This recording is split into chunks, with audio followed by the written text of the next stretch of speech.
भारत का ऐसा रेल मंत्री जिसके लिए बेरोजगार युवाओं की नौकरियां जरूरी नहीं है, ट्रेन में यात्री सही से सफ़र कर रहे हैं कि नहीं वो ज़रूरी है। जी हाँ, आइए पहले हम लोग एक वीडियो देखते हैं।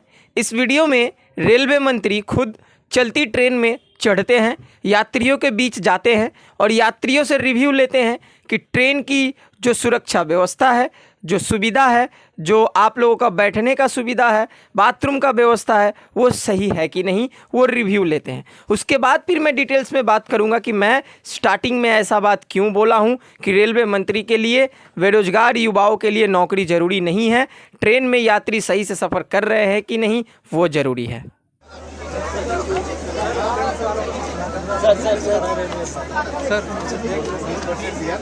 सर उसमें वैकेंसी लेगा 3 साल फ्रेंड्स वालों कुछ बता सर।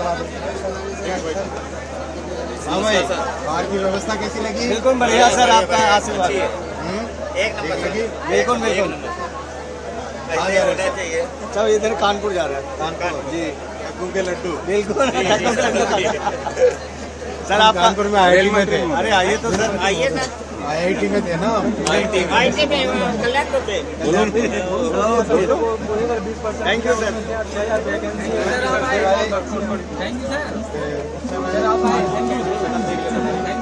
बहुत अच्छा। बाहर की व्यवस्था ठीक लगी बहन? बेटा ठीक लगी? सर बहुत सुधार होता जा रहा है। मैं ऐसी उम्मीद रखूंगा ट्रेनों के लिए। आपने बहुत आप करते चले आ रहे हैं। बाथरूम ठीक थे? बाथरूम साफ थे? बेटा बाथरूम साफ थे बाहर?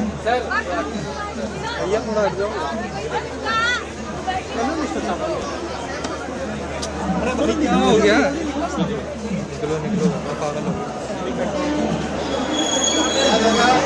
अरे फोन लगा लो। बाथरूम वगैरह साफ? अरे दीदी थोड़ा पीछे कर लो यार। Thank you sir, thank you. चल मैं सब पीछे कर लो।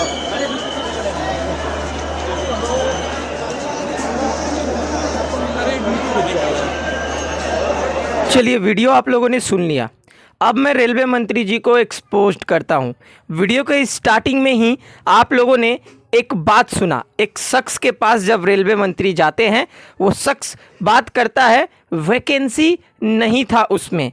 जैसे ही वो वैकेंसी को लेकर बात करता है, रेलवे मंत्री इग्नोर करते हैं और आगे बढ़ते हैं। शायद आप लोगों ने ख्याल नहीं किया है, मैं हूँ ख्याल करवाने के लिए। आइए उस क्लिप को स्लो मोशन में अच्छे से सुनते हैं। सर उसमें वैकेंसी लेगा 3 साल फ्रेंड्स वालों कुछ बता सर। उसमें वैकेंसी लेगा 3 साल फ्रेंड्स वालों कुछ बता। देख लिया और सुन लिया इस वीडियो क्लिप को, किस तरीके से रेलवे मंत्री अपने नज़रें और शरीर को चुराते हुए इस शख्स के सामने से चले जाते हैं जब वो बात करता है वैकेंसी को लेकर। चलिए अब मेन मुद्दा शुरू करते हैं। मेरा पहला बात, जितना ज़रूरी ट्रेन यातायात सुविधा को सही रखना है, यात्रियों की सुविधा व्यवस्था को सही रखना है, उससे ज़्यादा ज़रूरी रेलवे की नौकरियां, खाली पदों को भरना ज़्यादा ज़रूरी है। माननीय रेलवे मंत्री जी, ये जो आप हंसते हुए मोटिवेटेड मोड में और पीठ को थपथपाते हुए यात्रियों से पूछ रहे हैं कि यातायात सुविधा कैसा है, शायद भारतवर्ष के यंग युवा पीढ़ी और जो बेरोजगार युवा पीढ़ी रेलवे भर्तियां की वैकेंसी का इंतज़ार कर रहे हैं, तैयारी कर रहे हैं, वो जब आपसे लाखों के तादाद में, यानी कि 45 लाख 50 लाख से ऊपर छात्र जब ट्वीट किए थे कि माननीय रेलवे मंत्री रेलवे ग्रुप डी की वैकेंसी को बढ़ाइए, रेलवे ग्रुप डी की वैकेंसी में आप खुद बोले थे 1,20,000 वैकेंसी है, तो फिर आप 35,000 वैकेंसी किस मुंह से दे रहे हैं या किस रिकॉर्ड से दे रहे हैं और किस मुंह से आप बोल रहे हैं? इसके अलावा मुझे प्रूफ दिखाने की ज़रूरत नहीं है साथियों, क्योंकि सभी को पता है जब लाखों के तादाद में ट्वीट किया गया, 45 लाख 50 लाख छात्र जब ट्वीट किए, तो रेलवे मंत्री जी एक बार भी ज़रूरी नहीं समझे कि मैं 45 लाख 50 लाख छात्रों को आकर रिप्लाई दूं और कहूं कि आप लोग घबराइए मत, वैकेंसी दी जाएगी। और जो भी गलती हुई है, जो भी खामियाजा हुआ है, उस पर सुधार किया जाएगा। लेकिन आज तक ऐसा कुछ नहीं हुआ है। छात्र जो है धरना प्रोटेस्ट किए, फिजिकली प्रोटेस्ट किए, ट्विटर प्रोटेस्ट किए, वर्चुअली प्रोटेस्ट किए। आज तक रेलवे मंत्री सामने आकर, चाहे वो प्रेस कॉन्फ्रेंस हो, चाहे वो ट्वीट के माध्यम से हो, चाहे वो किसी भी माध्यम से हो, यंग युवा पीढ़ी जो है, जो भारत की नींव है, जो बेरोजगार युवा पीढ़ी है, जो रेलवे की तैयारी कर रही है, आज तक उनको वो एक भी रिप्लाई नहीं दिए हैं।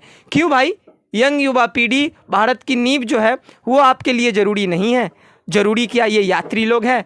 बहुत अच्छी बात है। आज अगर रेलवे में नौकरी करने वाले लोको पायलट नहीं होते, रेलवे को संभालने वाले जो एम्प्लॉय है वो नहीं होते, तो क्या ये यात्री सफ़र कर पाते? एकदम ही नहीं कर पाते। रेलवे मंत्री एक ऐसा गलती किए हैं जिसका भूल वो स्वीकार नहीं कर रहे हैं और जोर ज़बरदस्ती कोर्ट में केस लड़े जा रहे हैं। और इस बीच में खामियाजा किसको भुगतना पड़ रहा है? तो छात्रों को, जो लोग रेलवे ग्रुप डी का तैयारी कर रहे हैं। पेंडुलम का तरह वो लोग झूल रहे हैं। उनका आयु, समय सीमा, सारा चीज़ बर्बाद जा रहा है। क्या पता अंत में क्या सुनवाई होगा। मैं बात कर रहा हूँ 2019 साल में, जब भूतपूर्व रेलवे मंत्री पीयूष गोयल जी रेलवे मंत्री का सीट छोड़ते हैं, तब वो डेटा देकर जाते हैं कि रेलवे में कुल टोटल 3,75,000 वैकेंसी खाली है, जिसमें से सेफ्टी कैटेगरी 1,75,000 खाली है और बाकी आपका ग्रुप डी, एनटीपीसी और आपका जो भी एबीसी की जो भर्तियां है वो खाली है। चलिए, अच्छी बात है। फिर जब अश्विनी वैष्णव रेलवे मंत्री बनते हैं तो वो अनाउंसमेंट करते हैं 2019 में कि भैया रेलवे ग्रुप डी की आने वाली भर्ती में आईटीआई अनिवार्य होगा, आपको आईटीआई सर्टिफिकेट लेना होगा, तभी आप लोग भर सकते हैं। अच्छी बात है, इसमें कोई किसी का आपत्ति नहीं था। सारे छात्र आईटीआई की डिग्रियां लेने, डिप्लोमा लेने चल पड़े।